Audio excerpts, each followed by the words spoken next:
السلام عليكم ورحمة الله وبركاته. احنا في الفيديو ده هنشرح ازاي بنحصر بياض الواجهات بطريقة سهلة وبسيطة. وعشان احصر الكلام ده بطريقة محترمة فانا محتاج الاول افهم ايه اللي هيحصل. طيب انا بقيس ازاي؟ بقيس الواجهة، بياض الواجهات بالمتر المربع بالمتر المسطح. تمام؟ يعني لو انا جبت عرض وجبت ارتفاع خلصت، يعني انا اجيب مساحة البياض اللي موجود في الكلام ده كله. بس خلي بالك من حاجة مهمة جدا، خلي بالك ان المواصفات المصرية بتقول لك حاجتين مهمين. بتقول لك اولا ان انا وانا بحسب لما اجي اخصم الفتحات هخصم الفتحة الاقل من 4 متر والاكتر من 4 متر بخصم نصها. يعني خد بالك، قالت لك ايه؟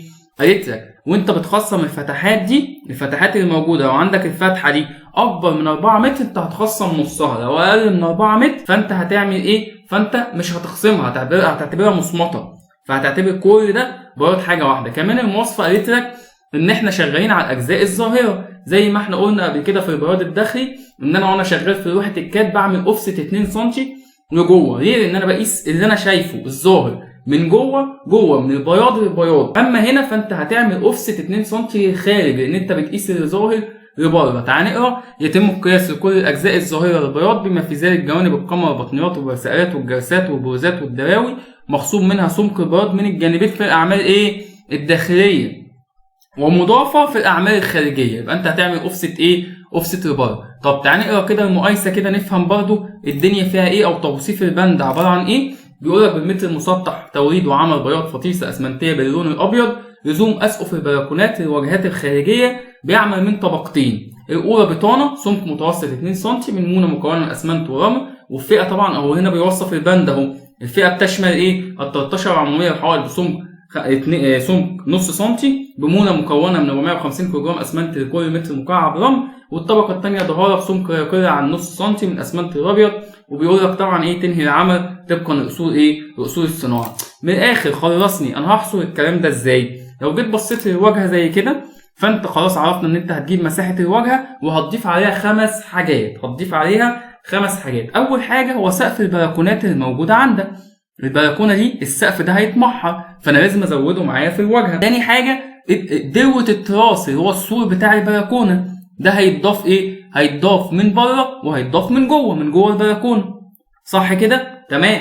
طيب تالت حاجه عندي جرسه الدروه. طب انا مش فاهم جرسه الدروه دي اللي هو الجزء ده كده. بص معايا، الجزء ده اللي بنقول عليها الطبانه دي طبعا ايه؟ هتتمحر من فوق اهي.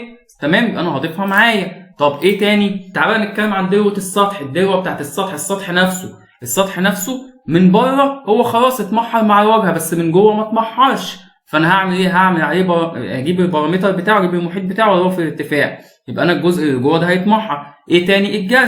الجلسه بتاعت الدروه زي ما عملناها في البلكونه، فدي برضو هتتعمل لها ايه؟ هتتعمل لها بياض. جميل. ده كده الاجزاء اللي انا هضيفها وانا بحصر بياض الواجهه. طب الخصومات بقى، الخصومات عباره عن ايه؟ ايه اللي هيتخصم؟ ركز معايا.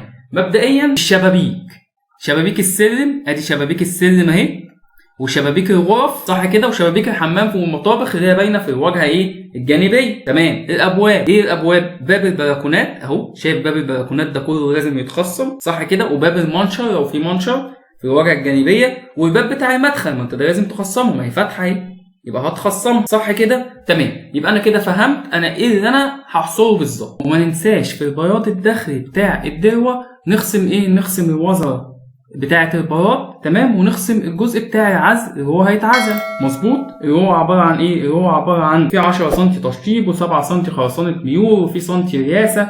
تمام. وفي عازل حراره والوزره المايله.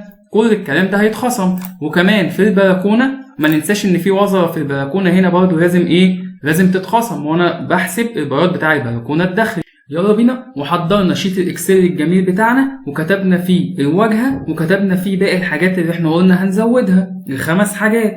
مظبوط. وكمان جهزناه وخصمنا منه الشبابيك والابواب زي ما احنا قلنا الحاجات اللي هنخصمها.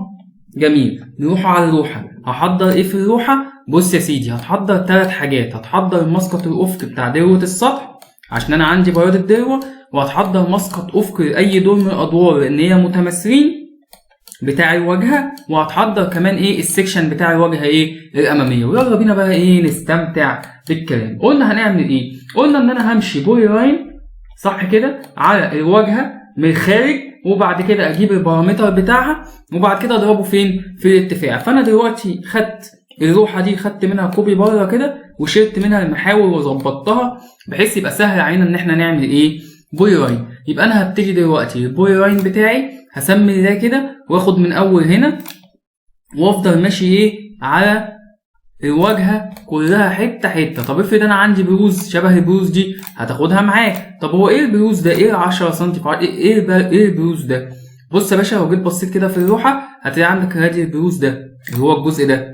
شايف؟ انت بتمشي على الواجهه كلها فكانك معاك شريط، فبتاخد دي معاك وتاخد دي معاك وتفضل ماشي وتخش جوه. تمام؟ تاخد الجزء ده معاك وهكذا، كانك ماسك شريط وبتقيس ايه؟ بتقيس بالظبط. جميل. يبقى انا كده هعمل بولي لاين على الواجهه كلها. طبعا عشان وقتك فانا ايه؟ هوقف الفيديو سنه واجي اكمل ايه كمان شويه. بس الاول بص كده، خليك معايا. لما اجي اخد بولي لاين هنا هعمل ايه؟ هاخد من جوه. امال ده عباره عن ايه؟ ده عباره عن دوت التراس، ده عباره عن السور بتاع البلكونه، ماليش دعوه بيه. لا، ده انا هخش ايه؟ هخش جوه عشان احصر البياض بتاعي. مظبوط؟ يبقى انا مش همشي كده، لا هيخش ايه؟ جوه.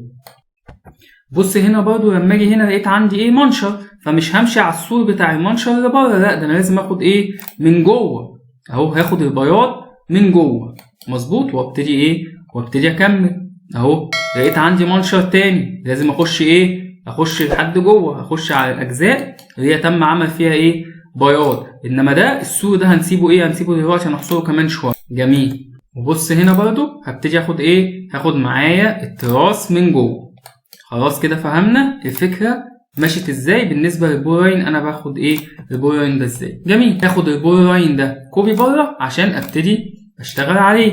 طيب وقبل ما اعمل امر ليست، انا عارف ان الطول ايه؟ ظاهري، فلازم اعمل له اوفست على بعد كام؟ على بعد 2 سم ايه؟ للخارج بقى المره دي. تمام، حلو الكلام. واروح جايب عامل امر ليست واختار. طلعت الواجهه عندي كام البارامتر؟ 139 و3 من 10. جميل. هاخد ال 139 و3 من 10 دي هنا كوبي واحطها في ايه؟ واحطها هنا، هي طلعت موجوده عندي اهي بالظبط. جميل. فاضل عندي ايه؟ الارتفاع. طب اجيب ارتفاع الواجهه منين؟ الارتفاع بتاع الواجهه من السكشن المعماري اللي عندي ده اهو. ارتفاع الواجهه هو الراجل بيقول لك انا عندي من منسوب صفر اللي هو منسوب الصفر المعماري اللي هو الرصيف لحد منسوب ظهر البلاطه كام؟ 19 25 سم. طب انت هتزود عليه ايه؟ ارتفاع الدروه اللي هو متر 28 تديك 20 36 63. عرفت منين؟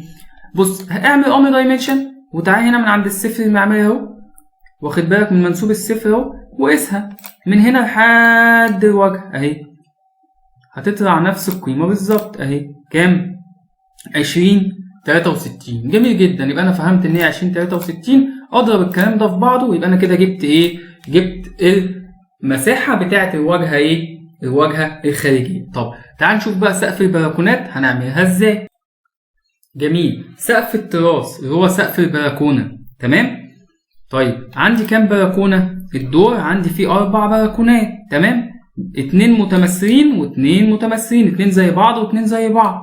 طيب احسب المساحه بتاعتهم ازاي؟ اهو انا بحسب السقف، فهاجي بولي لاين او ممكن ريكتانجل، اروح جاي من هنا كده لهنا الداخل السقف.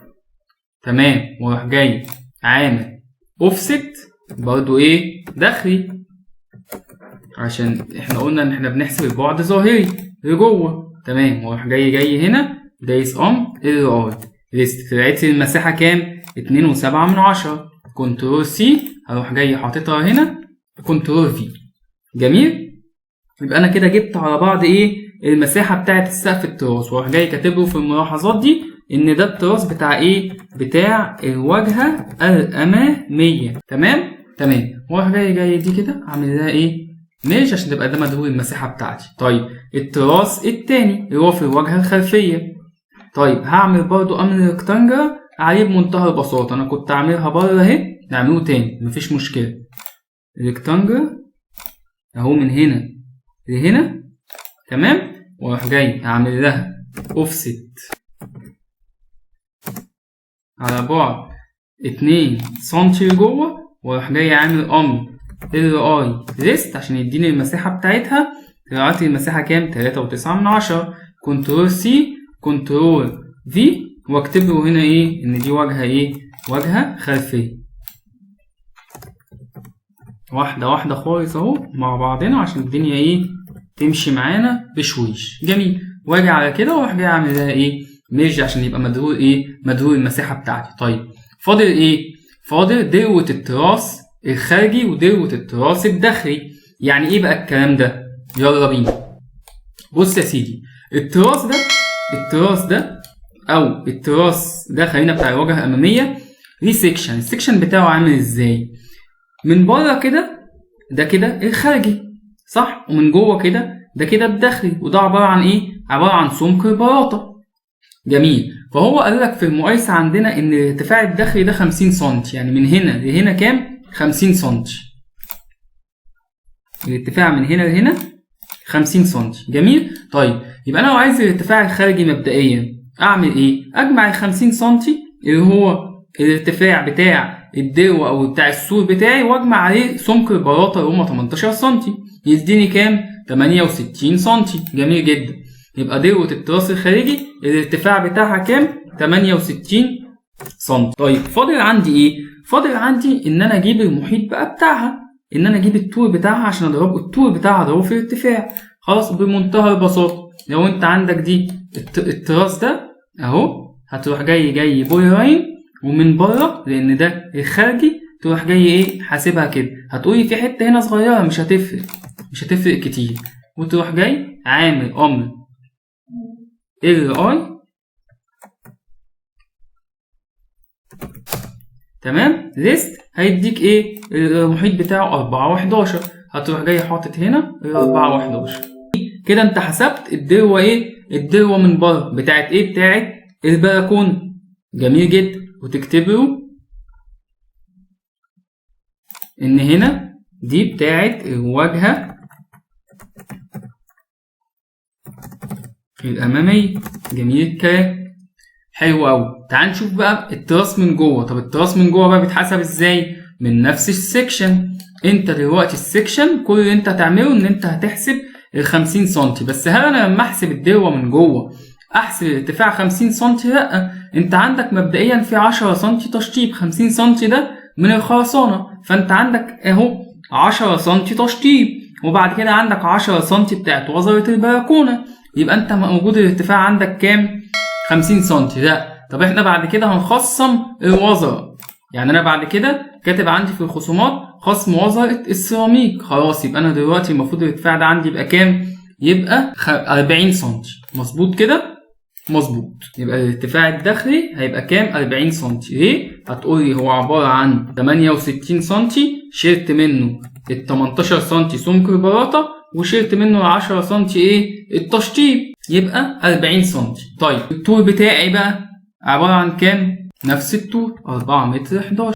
حلو. فاضل العدد. طب البلكونه الخارجيه دي في كام بلكونه؟ انا عندي 1 2. فعدد الادوار اللي هم كام؟ ارضي و5 ادوار. 2 في 6 بكام؟ ب 12. ادي 12 بلكونه. ودروة التراس الداخلي برضه 12. جميل الكلام. طيب المفروض بقى ان انا ايه؟ هشوف المقاس اللي هنا عشان احسب هنا برضه خارجي واحسب هنا داخلي. احسب هنا البلكونه من بره والبلكونه من جوه. جميل. اللي عملناه هنا هنعملوه فين؟ في الواجهه الخلفيه. يلا بينا. دروة التراس الخارجي هم برضه 12 واحده، طبعا الداخلي هم 12 زيها. جميل. يلا بينا. عندي العدد خلصنا منه، بس في نقطه هنا بس في سقف التراس ما حطيناش العدد. طب ازاي؟ فاتتنا ازاي دي؟ بص يا سيدي، سقف التراس انت عندك دلوقتي كام بلكونه؟ عندك بلكونتين في الجزء ده. طب هم اصلا كام دور؟ ارضي و5 ادوار، يعني 6. يبقى 2 في 6 بكام؟ ب 12. 12 سقف بلكونه هنا، وفي الواجهه الخلفيه برضه 12 ايه؟ 12 زيها. جميل الكلام. نرجع بقى على الدروه بتاعت البلكونه بتاعت الواجهه الخارجيه. كل اللي انت محتاجه ان انت دلوقتي تيجي من بره كده وتروح جاي عامل ايه؟ عامل لاين او بوي لاين، وتروح جاي عامل ال اي امر ليست عشان تعرف الطول بتاعه عباره عن ايه. وهنا هو شبه اللي هنا بالظبط. ادي امر ليست كام طوله؟ 4.5. جميل. هتاخد كنترول سي وتروح جاي حاطه في ايه؟ في الطول. هيطلع 4 متر ونص. الارتفاع مادام خارجي يبقى هو نفس الارتفاع ده، مفيهوش اي مشكله. طيب ولو هو داخلي قلنا خلاص ايه، نفس ده برضو مفيهوش ايه، مفيهوش مشكله، الدنيا جميله زي الفل. ونفس برضو، وعشان الارقام تشتغل معايا هشد الشريط بس كده، واشد الشريط ده كده، واشد الشريط ده ايه، ده كده. جميل كده، احنا خلصنا ايه، خلصنا البلكونات.